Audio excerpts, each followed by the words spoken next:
আসসালামু আলাইকুম গাইস, কেমন আছো সব? আশা করি সবাই ভালো আছো, আমিও ভালো আছি।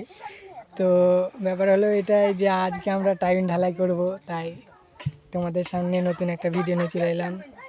যে মশলা মাখা হচ্ছে,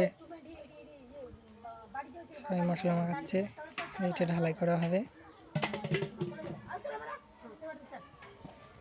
দেখতেই পাচ্ছ, আর এই যে আমাদের লেভার মশলা মাখাচ্ছে, আর উনি যে পাইপ টানছে ও ঘরের মালিক বৌদি।